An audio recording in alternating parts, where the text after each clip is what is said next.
नमस्कार दोस्तों, आइए शुरू करते हैं हमारा सेशन।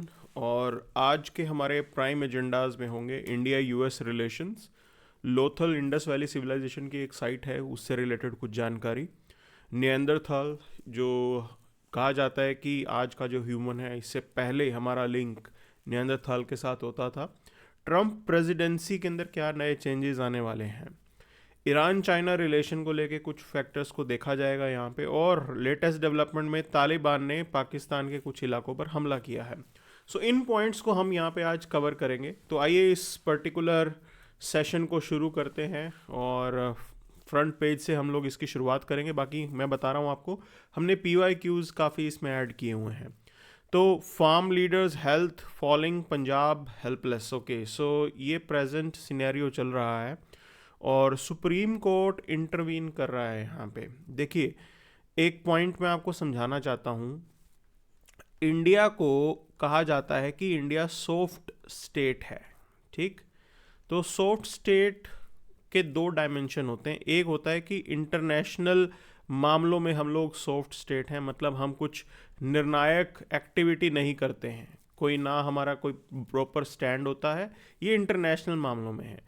दूसरा सॉफ्ट स्टेट का आइडिया देखा जाता है डोमेस्टिक के अंदर, कि भाई क्या हम यहाँ पे रूल ऑफ लॉ को अपहोल्ड कर पा रहे हैं, क्या आप सिस्टम को चला पा रहे हो कानूनी रूप से। तो ऐसे में ये इस टाइप के अगर कोई प्रोटेस्ट हो रहे हैं और एग्जीक्यूटिव यानी कि गवर्नमेंट कोई एक्शन नहीं ले रही है, और ये काफ़ी सीरियस रिपरकशन हमारे लिए लेके आ सकता है। अब ये फार्मर जो हैं ये एक तरीके से प्रोटेस्ट कर रहे हैं और उनको कैंसर है, ठीक है, and there are many things that can happen. उसके हिसाब से सिचुएशन डिटीरियोरेट होती है, आगे जाके और हालात ख़राब हो सकते हैं। तो ऐसे में सुप्रीम कोर्ट को इंटरवीन करना पड़ रहा है, गवर्नमेंट के लेवल पे एक्शन लेना यहाँ पे ज़रूरी है। ये बहुत इंपॉर्टेंट पार्ट है यहाँ पे, अदरवाइज़ ये एक ट्रेंड सा बन जाएगा कि कोई भी एक तरीके से बीमार होके और गवर्नमेंट के सामने प्रोटेस्ट कर सकते हैं। अब सुप्रीम कोर्ट ने तो इंस्ट्रक्ट किया कि आप जो है इनको यहाँ से लेके जाइए, लेकिन ये फोर्सिबल इवैक्यूएशन जो है उनकी कंडीशन वर्स होती जा रही है, तो ये अभी पॉसिबल शायद ना हो। तो ये सारी चीज़ें हैं, हम लेट हो जाते हैं एंड देन चीज़ें हाथ से बिगड़ जाती हैं। तो ये लॉ एंड ऑर्डर प्रॉब्लम हमारे लिए आने वाले कुछ दिनों में शायद बन जाए। तो दिस इज़ द पॉइंट। अब आगे देखते हैं यहाँ पे। तो Jaishankar discusses ties with Trump national security adviser pick. Okay, तो ये मेजर पॉइंट है। अब देखो, इसके अंदर हम लोग इंडिया यूएस रिलेशन को पूरा ही देख लेंगे यहाँ पे, ठीक है, लेकिन मैं आपको बता रहा हूँ क्वेश्चन किसी भी टाइप से घूम फिर के आ सकता है, डायमेंशंस अलग अलग हो सकती हैं। अब देखिए, अगर क्वाड के ऊपर क्वेश्चन आता है उसके अंदर भी इंडिया यूएस का एंगल है। अगर ओकस पे आता है, मतलब इन सब टॉपिक्स पे क्वेश्चन आ चुका है, तभी इंडिया यूएस है। आप I2U2 की बात करते हो, वहाँ पे इंडिया यूएस है। आप अब्राहम अकॉर्ड लेके आते हैं, ठीक है, उसके अंदर भी यूएस एक फैक्टर है। तो इसके जो डायमेंशंस हैं वो मल्टीपल एरियाज में होते हैं। अगर क्वेश्चन आपका इंडिया रशिया के अराउंड है, then there as well US is a factor, वहाँ पे भी यूएस एक फैक्टर है। क्वेश्चन आपका इंडिया चाइना के अराउंड है, वहाँ पे भी आप यूएस को मेंशन करेंगे। तो ये ऐसा नहीं है कि सिर्फ एक ही डायमेंशन में क्वेश्चन पूछा जाता है। तो यहाँ पे 2020 का क्वेश्चन देखिए, तो ये कह रहे हैं कि what is the significance of Indo US defence deal over Indo Russian defence deal, ठीक है। तो यहाँ पे डिफेंस को लेके सवाल किया गया है। दोनों ही कंट्रीज़ के साथ हम अच्छे रिलेशंस मेंटेन करते हैं, डिफेंस इंपोर्ट करते हैं। रशिया की खासियत ये है, Russia at present make in India में भी पार्टिसिपेट करने को तैयार है, ठीक है। और यूएस की कंपनीज कहीं ना कहीं इन चीज़ों को लेके रिलक्टेंट होती हैं। तो रशिया की ये खासियत है, रशिया टेक्नोलॉजी ट्रांसफ़र को लेके कोई प्रॉब्लम नहीं क्रिएट करता, ठीक। यूनाइटेड स्टेट्स की बात करें तो वो आपको डिफेंस इक्विपमेंट दे तो देंगे, लेकिन बहुत ही रिस्ट्रिक्शन के साथ उसका यूज़ किया जा सकेगा। But nevertheless US is also ready to provide us, और यूएस की टेक्नोलॉजी बेटर है, तो टेक वाइज यूएस बेटर पड़ता है, और हम दोनों से ही खरीद रहे हैं, ऐसी कोई बात नहीं है। लेकिन at the end of the day आपको अपनी खुद की इंडिजिनस कैपेसिटी को डेवलप करना बहुत ज़रूरी है। आप ग्लोबल पावर कभी नहीं बन सकते अगर दूसरों से लेते रहेंगे। तो चलिए अब देखिए इंडिया यूएस रिलेशन को अगर हम थोड़ा डिटेल में जानें तो काफ़ी हमारे यहाँ पे कॉमन वैल्यूज़ जो हैं उसमें डेमोक्रेटिक बॉन्ड आता है। तो oldest democracy and biggest democracy दोनों का ही ये संगम एक तरीके से हो रहा है। फिर ट्रेड और इन्वेस्टमेंट की बात करें तो India second largest trading partner है यूनाइटेड स्टेट्स, $115 बिलियन से ज़्यादा का ट्रेड है हमारा। टॉप 5 इन्वेस्टर्स में से यूनाइटेड स्टेट्स आता है। और इंडिया की बात करोगे, इंडिया मतलब 7th largest trading partner, okay. और हम ट्रेड सरप्लस यूएस के साथ यहाँ पे लेके चलते हैं। अब ट्रेड सरप्लस मतलब इंडिया को बेनिफिट है, इंडिया एक्सपोर्ट ज़्यादा करता है, ठीक।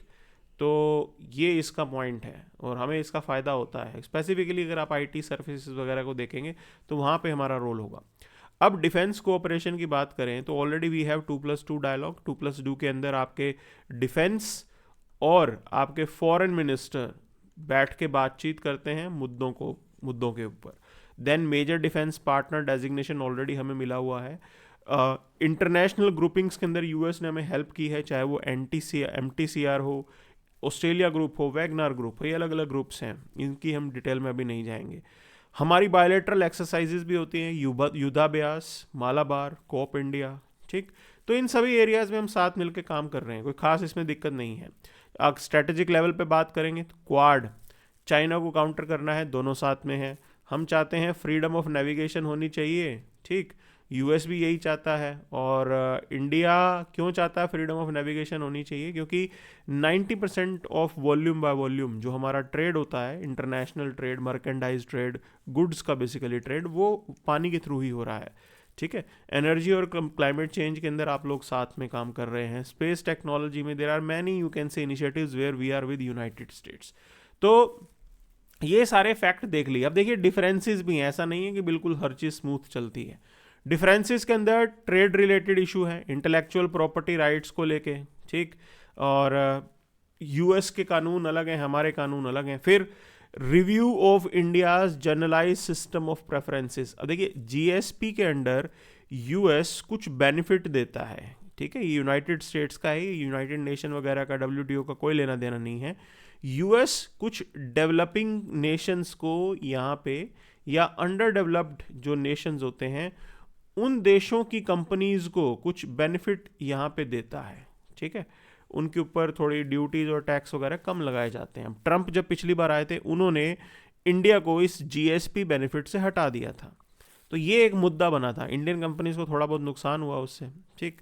देन इंटरनेशनल ट्रेड एग्रीमेंट को लेके यूएस के पॉइंट्स डिफरेंट हैं, तो उनका थॉट प्रोसेस अलग है क्योंकि US is a developed nation, okay. Tariff कैसे लगेगा, कैसे नहीं लगेगा, मार्केट कितनी ओपन होनी चाहिए, वो सारे एस्पेक्ट। तो इंटेलेक्चुअल प्रॉपर्टी राइट्स को लेके यूएस ने हमें स्पेशल 301 रिपोर्ट के अंदर प्रायोरिटी वॉच पर डाला था। तो उनको ऐसा लगता है कि इंडिया के अंदर इंटेलेक्चुअल प्रॉपर्टी राइट्स का वायलेशन होता है, ठीक है।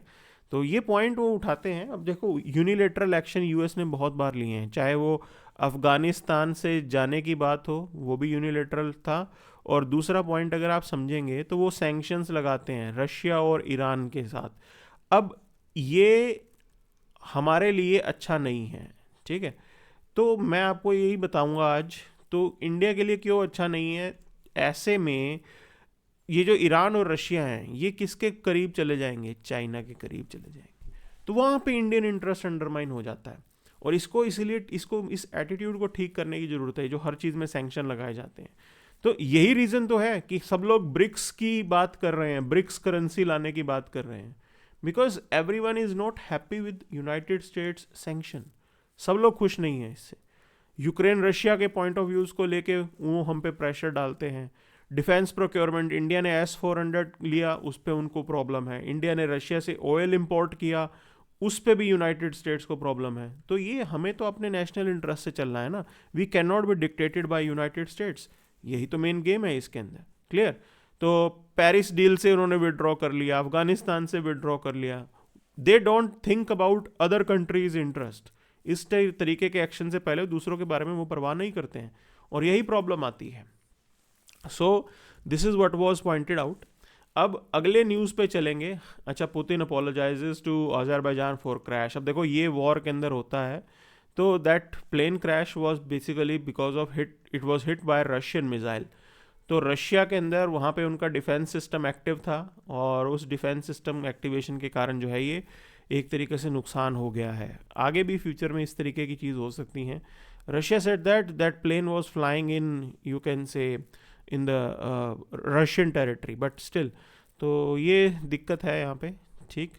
एंड सर्दी काफ़ी ज़्यादा हो गई है, तो do take care of your health के साथ ही जो है आप अच्छे से पढ़ाई कर पाएंगे, ठीक है।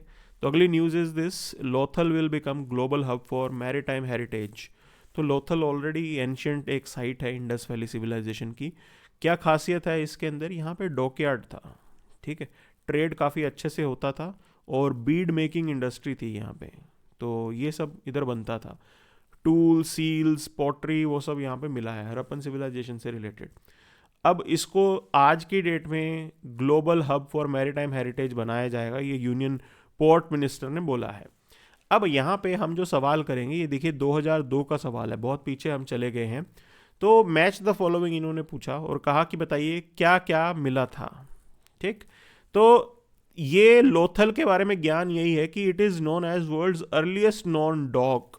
तो डॉकयार्ड था वहाँ पे, ठीक है। और साबरमती रिवर के किनारे एक तरीके से ये था, और वहाँ पे ट्रेड किया जाता था। कालीबंगन की बात करें तो ये राजस्थान के अंदर लोकेटेड है, और प्लो फील्ड मिले हैं यहाँ पे, ठीक है ना, खेत मिले हैं, प्लो फील्ड मिले हैं, तो ये हमें यहाँ पे लिंक कर दिया। धोलावीरा की बात करें तो one side of room northway gateway की तरफ था, और इसको धोलावीरा साइन बोर्ड भी कहा जाता है, ठीक है। तो ये काफ़ी इम्पोर्टेंट डिस्कवरी थी। अच्छा, बनावली की बात करें तो बनावली में क्या क्या मिला है, ये 120 किलोमीटर है, कालीबंगन के नॉर्थ में पड़ती है। Terracotta of plough was found in this particular Harappan site. तो टेराकोटा मिला है यहाँ पे, ठीक है, प्लो का।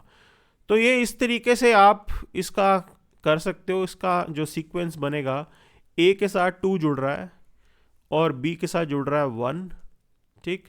अच्छा, दोनों में ही है ऐसा। फिर सी के साथ जुड़ रहा है 4, तो सी के साथ 4 ये जुड़ रहा है, और डी के साथ जुड़ रहा है 3, तो B is the answer for this. तो ये इस तरीके से है, ये साइट न्यूज़ में थी, तो हमने कहा इस पे क्वेश्चन पढ़ लेते हैं। अब आगे चलते, अगली न्यूज़ देखिए, नियंदरथाल से रिलेटेड है। तो ऐसा कहा जाता है कि 45,000 ईयर्स पहले ह्यूमन की ये एक्सटिंक्ट स्पीशीज़ हुआ करती थी, ठीक है। ये एक्सटिंक्ट हो गई, और 45,000 पहले जो है ये हम कुछ ऐसे दिखते थे। अब ये स्टडीज़ हैं, अलग अलग थियोरीज आती हैं, will not get into this. Prelims 2019 का आप सवाल देखिए, यहाँ पे एक वर्ड आया है डेनिजोवन, ओके। तो इन्होंने कहा Denisovan sometimes mentioned in news, it is reference to what, that is basically an early human species. जैसे डेनिजोवन अर्ली ह्यूमन स्पीशीज़ है, वैसे ही नियंदरथाल भी अर्ली ह्यूमन स्पीशीज़ है। तो ये इस तरीके से हमें कभी कभी यूपीएससी टेस्ट करता है, तो टर्म्स जो न्यूज़ में आती हैं उसको पता होना चाहिए कि वो सवाल किस तरीके से किया जा सकता है उसके ऊपर, क्लियर। तो आगे बढ़ेंगे यहाँ पे। So what will a Trump presidency bring, क्या आएगा ट्रम्प प्रेसिडेंसी थे। तो देखिए, इकोनॉमिक पॉलिसीज़ की बात करें तो पहले उनके डोमेस्टिक एक्शंस किस तरीके के होंगे। देखो, यूएस इतनी बड़ी इकोनॉमी है, whatever actions they take it have international repercussion. तो वो डोमेस्टिकली भी अगर कुछ करते हैं तो उसका इम्पैक्ट इंटरनेशनल में पड़ता ही पड़ता है, बिल्कुल। इसमें आप डिनाई नहीं कर सकते। हर कंट्री की इकोनॉमी यहाँ से इम्पैक्ट होती है, और हमने बहुत बार ऐसा देखा है, चाहे वो यूएस फेडरल रिजर्व के अंदर उनके रेट चेंज करने की बात हो, तब भी हम पे असर पड़ जाता है, तब डॉलर की वैल्यू फ्लक्चुएट करती है, और ये सारी चीज़ें। तो टैरिफ की अगर हम बात करें तो री इम्पोजिशन ऑफ टैरिफ, ये वो करने वाले हैं, और चाइना को पर्टिकुलरली टारगेट करेंगे ही करेंगे, ऐसा उन्होंने बोला है। नॉट जस्ट चाइना, उनके आसपास जो है जापान का भी नंबर आ रहा है, और इंडिया का भी नंबर आ रहा है, ठीक है। ट्रंप ने पब्लिकली बहुत कहा है कि इंडिया जो है बहुत हाई रेट्स हैं, दिस एंड दैट। देन काफ़ी टैरिफ 10 to 20% वो इसके अंदर करेंगे, उसका इम्पैक्ट सब पे आएगा, ठीक। अच्छा, ग्लोबल ट्रेड इससे पूरा हिलेगा ही हिलेगा, without a doubt. Tax cut की बात करें तो कॉरपोरेट टैक्स कट शायद वो कर सकते हैं। इसका इम्पैक्ट क्या होगा, US will be more lucrative for investment. अगर वो कॉरपोरेट टैक्स जो है कम करते हैं तो यूएस के अंदर इन्वेस्टमेंट इंक्रीज होगा, US economy will be more promising, तो वो कहीं ना कहीं फिर हमारे को इम्पैक्ट करेगा। तो फ्लाई ऑफ मनी हो सकता है यहाँ पे, इंडिया से लोग पैसा अपना निकाल के यूएस में जा सकते हैं। This is something that can happen. ठीक, देन एफिशिएंसी इनिशिएटिव्स वो लेके आ रहे हैं, तो ये एक तरीके से बहुत बड़े एडमिनिस्ट्रेटिव रिफॉर्म्स यूएस के अंदर पॉसिबल हैं यूएस सिस्टम को एफिशिएंट बनाने के लिए। तो ये चीज़ ज़रूर यहाँ पे की जा सकती है। We have to wait and watch how these things will be done. Immigration पे उनके प्लान्स ऑलरेडी हैं and he is going to make things difficult. बिल्कुल, ये बाकी सभी कंट्रीज़ के लोगों के लिए थोड़ा डिफ़िकल्ट हो सकता है। तो ये ट्रंप का मेन गेम है। अब फॉरेन पॉलिसी की बात करें तो ट्रेड रिलेशन में वो टैरिफ ज़रूर बढ़ाएंगे, उसका इम्पैक्ट हम पे पड़ेगा ही पड़ेगा। ठीक, यूक्रेन रशिया कन्फ्लिक्ट के अंदर उन्होंने कसम खाई है कि इस वॉर को एंड करेंगे, but how, that's a doubt. ठीक, होगा यही कि ट्रंप जो है प्रेशराइज करेंगे जेलेंस्की को, यूक्रेनियन लीडर को, कि इस वॉर को जल्दी से जल्दी रोक दिया जाए। And then demand NATO allies reimburse the United States for defence spending. ये सब के लिए है, ये यूएस अलाइज के लिए एक आई ओपनर की तरह है। ठीक है, इसका असर जापान पे भी पड़ेगा, इसका असर साउथ कोरिया पे भी पड़ेगा। So this is what the point is. Israel Hamas conflict के अंदर उन्होंने इसराइलीज़ को काफ़ी क्रिटिसाइज़ भी किया है और हमास को भी क्रिटिसाइज़ किया, and this war is also going to end. Trump का फोकस इस पे भी होगा ही होगा। तो ये सारी चीज़ें ट्रंप करने वाले हैं और इंटरनेशनल एरिना में इसका इम्पैक्ट हमें देखने को मिलेगा। बट नेवरदलेस इंडिया के इक्वेशन थोड़ी ठीक है, कोई खास हमें प्रॉब्लम नहीं आएगी। तो बात करते हैं इंडिया चाइना रिलेशंस की। तो why West Asia can't be a proxy for big powers. Okay, ये चाइना और ईरान ने कहा है। अब देखो रिसेंटली सीरिया के अंदर जो चेंज हुआ है इसका इम्पैक्ट बहुत बड़ा है। सीरिया के चेंज में सबसे बड़ा बेनिफिट क्या होगा? इजरायलीज को सबसे बड़ा बेनिफिट होने वाला है यहाँ पे। इजराइल किसके साथ मिलकर काम करता है? यूनाइटेड स्टेट्स के साथ मिलकर काम करता है। क्या फ़ायदा होगा? अब एक तरीके से इजराइल ने जितने भी यहाँ पे रडार थे, जो ईरानियन रडार थे, उसको सबको तोड़ दिया है।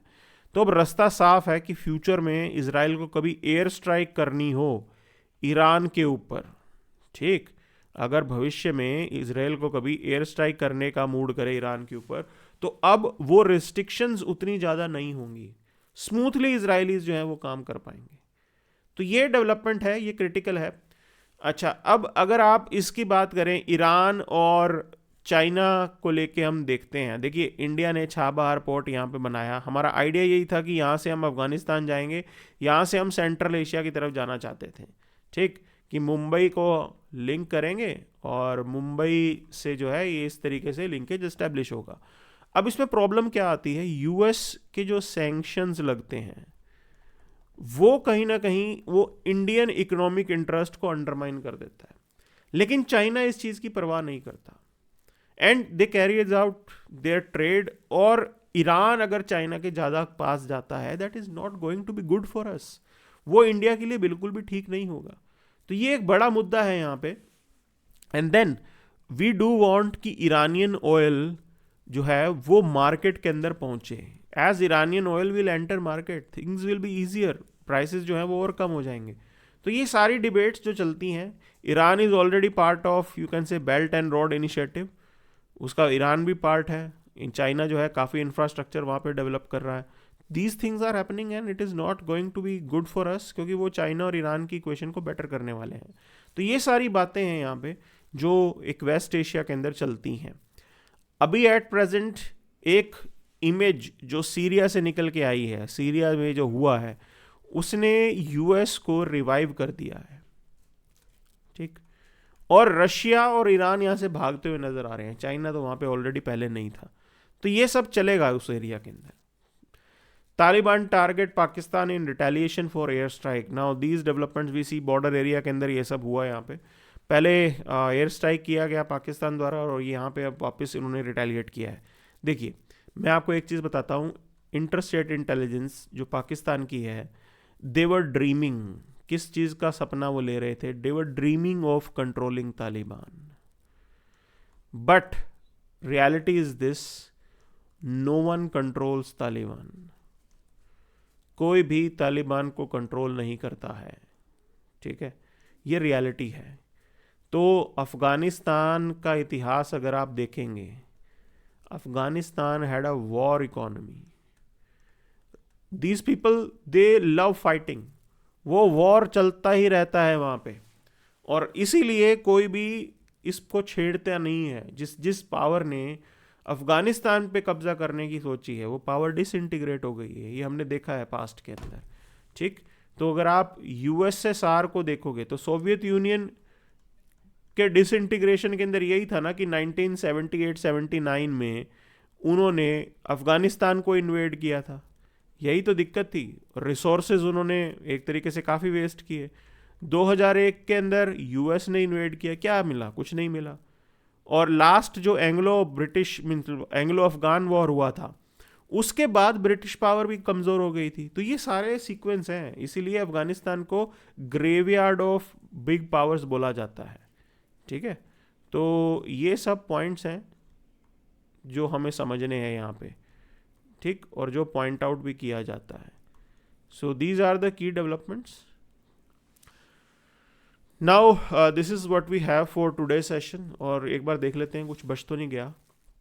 मोर और लेस थिंग्स आर कवर्ड, चीज़ें काफ़ी कवर कर दी हैं हमने, ठीक है, कोई ख़ास दिक्कत नहीं है।